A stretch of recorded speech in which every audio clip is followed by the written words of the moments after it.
الحمد لله رب العالمين والصلاة والسلام على أشرف الأنبياء والمرسلين وعلى آله وصحبه أجمعين أما بعد. أعوذ بالله من الشيطان الرجيم. بسم الله الرحمن الرحيم. ولا تطرد الذين يدعون ربهم بالغداة والعشي يريدون وجهه ولا تعد عيناك عنهم تريد زينة الحياة الدنيا ولا تطع من أغفلنا قلبه عن ذكرنا واتبع هواه وكان أمره فرطا. صدق اللہ العظیم. بزرگان محترم، معزز بھائیو، دوستو، عزیزو، قرآن کا خلاصہ انسان کو انسان بنانا ہے، انسان کو حیوان نہیں بنانا ہے.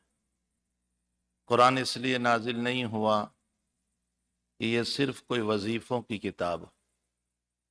آج کل امت جو بات کرنے کی ہے وہ نہیں کرتے ہیں، جو نہ کرنے کی ہے اس کی طرف خوب توجہ ہے. فرض نمازوں کے پڑھنے سے اللہ راضی ہوتا ہے، وہ ہم سے ہوتا نہیں ہے. اور فرض نمازوں کو چھوڑ کر امت وظیفوں پر جا رہی ہے. بھلا وظیفوں سے اللہ تب خوش ہوگا جبکہ پہلے اس کا فریضہ ادا کر لیا جائے. ظاہر سی بات ہے کہ بہت سے لوگ کہتے ہیں کہ ہم فلاں چیز پڑھتے ہیں، فلاں چیز پڑھتے ہیں، فلاں چیز پڑھتے ہیں، اس کا اثر ظاہر نہیں ہوتا. ظاہر سی بات ہے کہ جو اس کے لیے شرط ہے وہ شرط پہلے ادا ہونی چاہیے. ہر چیز کی ایک شرط ہوتی. ڈاکٹر کی دوائیاں تب اثر کرے گی جبکہ ڈاکٹر کے شرائط کے مطابق دوا لی جائے، اور اگر شرائط کے مطابق دوا نہ لی جائیں تو وہ دوائیں کبھی اثر نہیں کرے گی.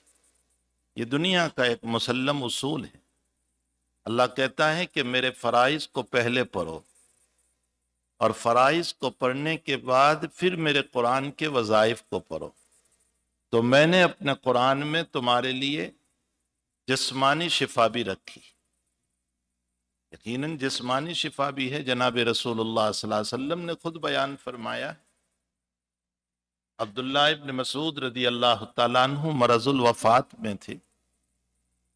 حضرت عثمان رضی اللہ تعالیٰ عنہ عیادت کے لیے پہنچے. عیادت سنت ہے لیکن اس کے بھی آداب ہے. بے وقت عیادت کے لیے نہ جائیں، وقت پر جائیں عیادت کے لیے. بے وقت عیادت کے لیے نہ جائیں، اس کا کوئی وقت ہو. اس کے ساتھ ساتھ اگر بہت زیادہ ہمیں بے تکلفی نہیں ہے تو بہت نہ بیٹھے، مریض کے پاس بہت نہ بیٹھے. ہاں اگر ہماری بے تکلفی ہے اور ہمارے بیٹھنے سے اس کو اچھا لگتا ہے تو پھر اس صورت میں بیٹھے، ورنہ بہت زیادہ نہ بیٹھے. اس کو بیماری میں ڈرائیں نہیں، یہ ادب ہے. اس کو اگرچہ اس کی بیماری مہلک ہے، خطرناک ہے، اگرچہ ڈاکٹروں نے کہہ دیا ہے کہ 15 days 20 days 1 month کے آپ مہمان ہیں، لیکن ہم نہ کہیں، بلکہ ہم امید دلائیں اور ہم یہ کہیں کہ یہ سائنس کہہ رہی ہے شفا میرے اللہ کے ہاتھ میں، وہ چاہے تو آپ کو شفا دے دے گا. اس کو امید بڑھے گی. اگر کوئی دعا جانتے ہیں تو پڑھ کر کے پھونک دیں اس پر. کوئی دعا جانتے ہیں تو وہ دعا اس کو بتا دیں. جناب رسول اللہ صلی اللہ علیہ وسلم جب عیادت کے لیے جاتے تھے تو دعا پڑھتے تھے، لا باس طہور، انشاءاللہ، انشاءاللہ اللہ تمہیں اچھا کر دے گا. کبھی اللہ کے نبی علیہ السلام مریض کے پاس دعا پڑھتے تھے، اسأل اللہ العظیم رب العرش العظیم ان یشفیک، میں اللہ سے سوال کرتا ہوں جو رب العرش العظیم ہے، عرش عظیم کا مالک، اللہ تمہیں شفا دے، ان یشفیک. یہ دعا پڑھتے تھے. رب کا لفظ بہت اعلیٰ درجے کا ہے، یہ بھی یاد رکھ. رب کا لفظ جو ہے نا بہت اعلیٰ درجے کا لفظ. سیدنا آدم علیہ السلام سے ایک اجتہادی خطا ہو گئی کہ اللہ تعالیٰ نے ایک شجر ممنوعہ جس سے منع کیا تھا کہ یہ درخت نہ کھایا. خطا ہو گئی، اتحادی خطا تھی، جس کے نتیجے میں آپ کو دنیا میں اتارا گیا۔ ظاہر سی بات ہے کہ آپ کو یہ احساس ہوا کہ میں جنت سے اس دنیا میں اتر آیا، میرے رب کے ساتھ ایک بات میں مسئلہ ہو گیا، میری خطا ہو گئی۔ تو آپ کو اللہ تعالیٰ نے جن الفاظ میں دعا سکھائی وہ ربنا ہے۔ ربنا ظلمنا انفسنا وان لم تغفر لنا۔ کائنات کو اللہ نے جب بنایا تو ساری کائنات کی روحوں سے، جس میں ہم بھی تھے، اللہ نے جس صفت پر ہم سے وعدہ لیا تھا وہ لفظ رب ہے۔ الست بربکم، کیا میں تمہارا رب نہیں ہوں؟ اور ہم نے کہا تھا جی ہاں۔ اور جب قبر میں جائیں گے تو بھی یہی صفت ہوگی، من ربک، تیرا رب کون ہے؟ تو لفظ رب جو ہے نا، یہی وجہ ہے کہ سیدنا آدم کی دعا لفظ رب پر، اور اللہ ہی نے لفظ رب الہام فرمایا آدم کہ آپ یوں کہیے ربنا ظلمنا انفسنا۔ شیطان کو بھی جب دنیا میں اتارا گیا تو شیطان نے بھی لفظ رب ہی سے دعا کی، اے رب مجھے قیامت تک کی مہلت دے۔ تو اللہ تعالیٰ نے فرمایا انک من المنذرین، جاؤ تم مہلت دیے ہو۔ اس نے بھی لفظ رب سے دعا کی۔ تو لفظ رب جو ہیں وہ ایسی صفت ہے تربیت کی جو بڑی زبردست صفت ہے اللہ تعالیٰ کی۔ اسی لیے حق تعالیٰ نے عمومی دعائیں قرآن میں ہم کو سکھائی وہ لفظ رب سے، ربنا انک من تدخل النار۔ تو بہرحال عیادت کے آداب ہے، زندگی کے ہر شعبے میں ہمارے آقا صلی اللہ علیہ وسلم نے ہمیں ادب سکھایا۔ ہمارا حال یہ ہے کہ ہم ادب سے بہت دور ہو گئے۔ بیمار کی بیمار پرسی پر یہ آداب ہے، بے تکلفی نہ ہو تو بہت دیر نہ بیٹھے، عیادت وقت پر جائیں، بے وقت نہ جائیں،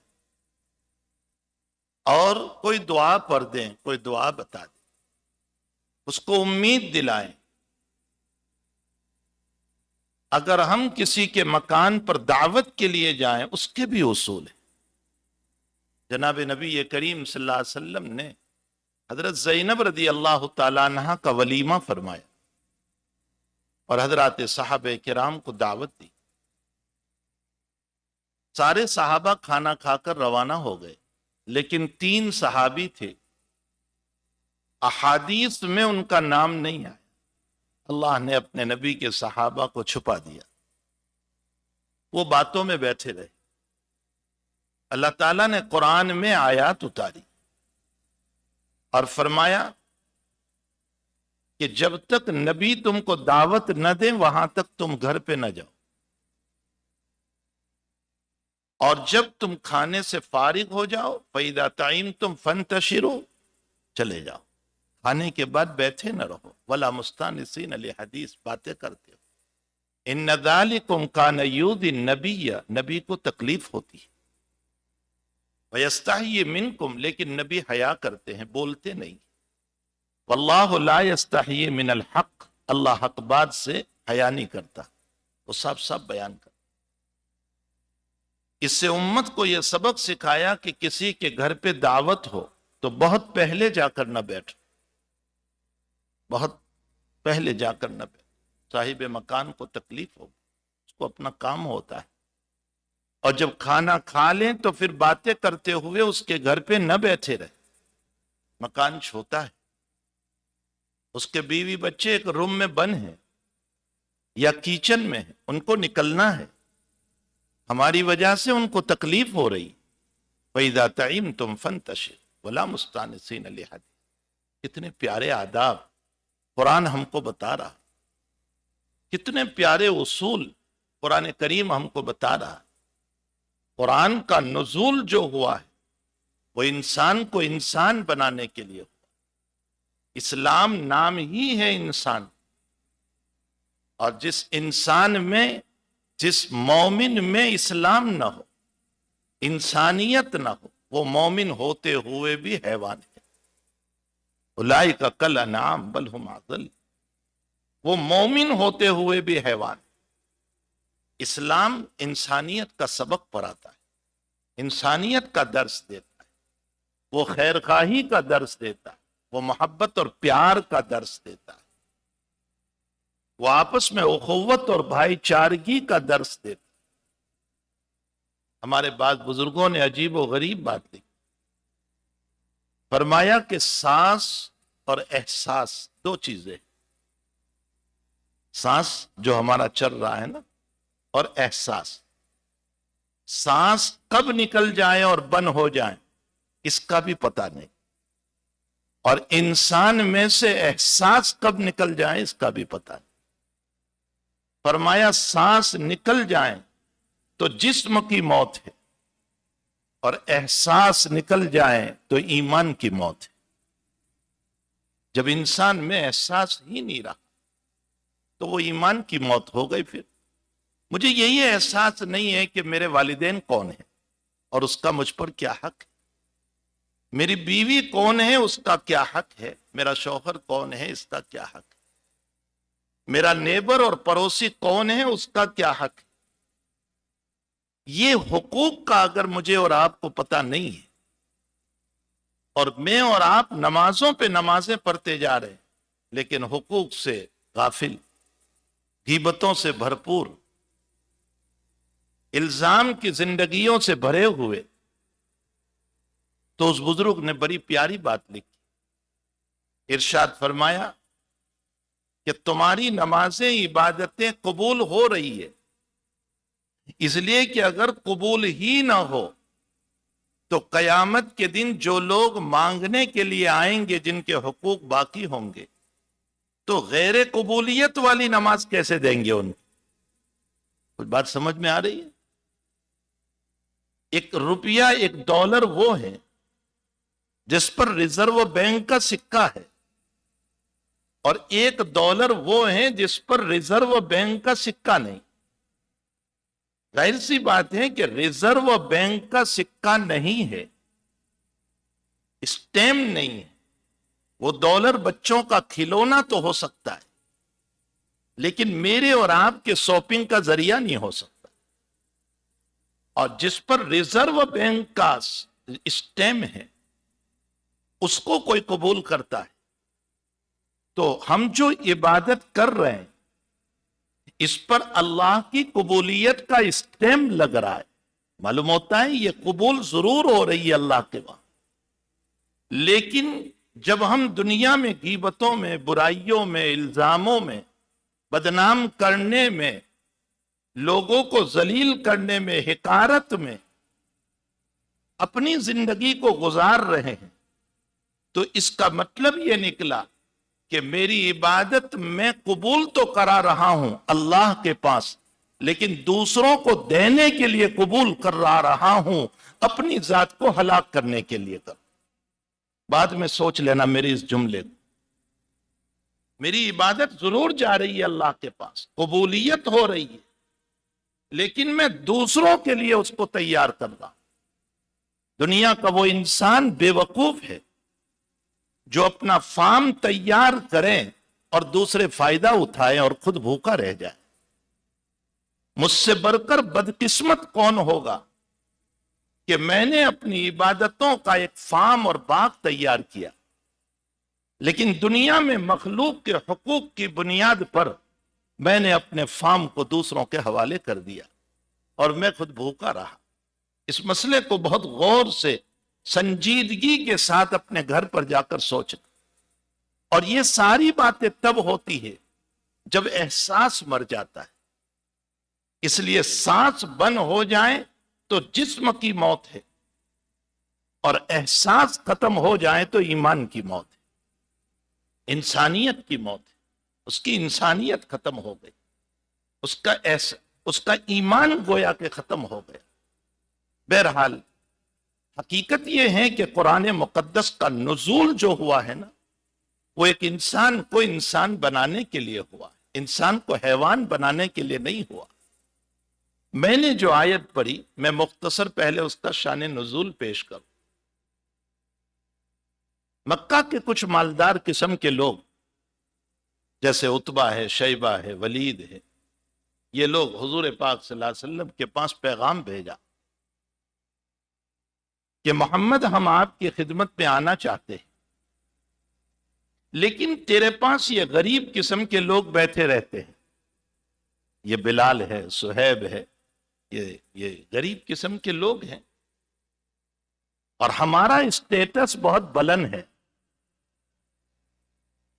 اور ہمارے بلند اسٹیٹس کے ہوتے ہوئے ہم ان غریبوں کے ساتھ نہیں بیٹھ سکتے، آپ ان کو پہلے نکالیں، یہ بلال بھی نہ ہو، صہیب بھی، یہ جتنے غلامی کے دور سے گزرے ہیں یہ ایک بھی آپ کے پاس نہیں ہونے چاہیے، تو ہم آئیں گے۔ اللہ معاف فرمائے، ہم نے بھی کچھ اپنے اسٹیٹس بنا رکھے۔ جب کوئی دولت والا، جب ہم اس سے مصافحہ کرتے ہیں تو ہاتھ بھر کے مصافحہ ہوتا ہے، اور جو کوئی غریب ملتا ہے تو میری 2 انگلیوں سے مصافحے ہوتے ہیں۔ جناب رسول اللہ صلی اللہ علیہ وسلم کا یہ معمول نہیں۔ اللہ کے حبیب امیر سے بھی ایسے ہی ملے اور غریب سے بھی ایسے ہی ملے، وہ آزاد سے بھی ایسے ہی ملے اور غلاموں سے بھی ایسے ہی ملے۔ آپ نے اپنا کوئی اسٹیٹس امت سے الگ نہیں بنایا تھا، ہم نے اپنا اسٹیٹس ایک الگ بنا رکھا۔ تو جب ان لوگوں نے کہا تو نبی علیہ الصلوۃ والسلام کے دل میں ہلکا سا خیال آیا، ہلکا سا، کہ اچھا چلو میں بلال، صہیب وغیرہ کو منع کر دوں تاکہ یہ لوگ آئیں، دین سیکھیں۔ الیاذ باللہ ثم الیاذ باللہ ثم الیاذ باللہ، توبہ، اللہ کی توبہ ہزاروں مرتبہ، نبی کے دل میں کوئی بلال، صہیب وغیرہ کی توہین نہیں، ایک حرص اور لالچ۔ میں ایک جملہ کہتا ہوں کہ شان نبوت میں ہم ایک لفظ بولتے ہیں کہ نبی علیہ الصلوۃ والسلام محبت اور شفقت بھرے ہوئے تھے۔ میں سمجھتا ہوں کہ شان نبوت میں لفظ شفقت اور محبت یہ بہت معمولی لفظ ہے۔ حضرت کو امت سے جو پیار تھا نا، اس کو قرآن نے نقل کیا، اور وہ لفظ ہے حریص علیکم بالمؤمنین رؤوف الرحیم، اور حریص کا ترجمہ کوئی نہیں کر سکتا ہے۔ حریص کا معنی یہ ہوتا ہے کہ میں سب کچھ کھو کر آپ کی محبت لے لوں، اس کو حریص کہا جاتا ہے۔ حضرت کے لیے حریص کا لفظ بولا گیا۔ تو آپ کے دل میں ایک محبت تھی کہ یہ مکہ کے مالدار بھی ایمان لے آئیں، اگر یہ ایمان لے آئیں تو عرب ایمان سے بھر جائے، بس یہ تمنا تھی۔ ابھی خیال گزرا تھا، ابھی کوئی اس پر عمل بھی نہیں ہوا۔ اللہ نے یہ آیت اتاری، وَلَا تَطْرُدِ الَّذِينَ يَدْعُونَ رَبَّهُمْ بِالْغَدَاةِ وَالْعَشِيِّ يُرِيدُونَ وَجْهَهُ۔ اے میرے محبوب، یاد رکھو، یہ جو صہیب اور بلال اور یہ غریب قسم کے مخلصین جو صبح اور شام، بالغداۃ والعشی، صبح اور شام اپنے رب کو اخلاص کے ساتھ یاد کرتے ہیں، یریدون وجہ، اخلاص کے ساتھ، آپ ان میں سے ایک کو بھی اپنے پاس سے نہ ہٹائیں ان مالداروں کی وجہ سے، اس لیے کہ یہ مخلص ہے، ان میں اخلاص نہیں۔ بلکہ دوسری آیت میں یوں فرمایا، اذا جاءک الذین یؤمنون بآیاتنا فقل سلام علیکم۔ اے پیغمبر صلی اللہ علیہ وسلم، یہ بلال، یہ صہیب، یہ عمار، یہ یاسر، یہ غریب قسم کے لوگ جب تمہاری خدمت میں آئے تو ان کے سلام کرنے سے پہلے میرے محبوب تم ان کو سلام کرو۔ اللہ اکبر، نبی کو اللہ حکم دے رہا ہے، اذا جاءک الذین یؤمنون بآیاتنا فقل سلام علیکم، تم سلام کرو ان۔ کیوں؟ ان کے قلوب اخلاص سے بھرے ہوئے۔ معلوم ہوتا ہے اللہ کے وہاں ظاہری عمل کی قدر نہیں ہے، اخلاص کی قدر ہے۔ یہ ہے بنیادی بات جو مجھے ذکر کرنا تھا. اس کی بنیاد پر میں نے یہ آیت پڑھی کہ اعمال ہمارے کتنے ہی کیوں نہ ہو، لیکن اخلاص اس کے اندر نہیں ہے تو یہ سارے کے سارے اعمال بیکار ہیں. اس لیے چھوٹے سے چھوٹا عمل دو باتوں کے ساتھ سنت رسول ہو، نبی علیہ الصلاۃ والسلام کے مطابق ہو وہ عمل، اور نمبر 2 اخلاص. اگر یہ دو چیزیں ہیں تو وہ اللہ کے وہاں اتنا بڑا ہے کہ ابھی آپ نے دیکھ لیا کہ حضور پاک صلی اللہ علیہ وسلم کو یہ کہا گیا آپ ان کو سلام کیجیے، اذا دعاک الذین یؤمنون بآیاتنا فقل سلام علیکم. بلکہ پہلی آیت میں تو اللہ نے یہاں تک کہہ دیا یریدون وجہ ولا تعد عیناک عنہم، میرے پیغمبر ان کو غریبوں کو اٹھانا تو بہت دور کی بات، تمہاری نظریں بھی ان سے ہٹنے نہ پائیں. تم دیکھو تو انہی کو دیکھو، اپنے بلال کو، صہیب کو، عمار کو، یاسر کو، ان کو دیکھو. اس لیے کہ مخلصین کی قدر ہے، اصل تو اخلاص کی قدر ہے اللہ کے وہاں. تو میرے بھائیوں، میری اس بات کا خلاصہ یہ نکلا کہ ہم اپنے اعمال میں للہیت، اللہ کی رضا، اللہ کی محبت، اللہ کی خوشنودی، اس کو ہم پیدا کریں. اگر اللہ کی خوشنودی اور رضا ہے اور اسی کے لیے میرا عمل، میری نماز، میرا صدقہ، میری زکوٰۃ، میرا حج، میرا عمرہ، میرا عطیہ اور میری خیر خواہی اور میرا پڑھنا پڑھانا اور جو ہے یہ میرے جتنے مسائل ہیں اگر اس رب کے لیے ہیں تو وہ رات کی کالی رات کے اندر بھی دیکھتا ہے، وہ ضرور نوازے گا. اور اگر میں نے اہل دنیا کے لیے کوئی کام کیا ہے تو اس صورت میں اللہ تعالیٰ کی طرف سے وہ عمل مجھے واپس کر دیا جاتا ہے، اس کی کوئی حیثیت اللہ کے وہاں نہیں ہوتی. اللہ مجھے اور آپ کو اخلاص نیت کے ساتھ عمل کی توفیق عطا فرمائے. وصلی اللہ علی النبی الکریم برحمتک یا ارحم الراحمین.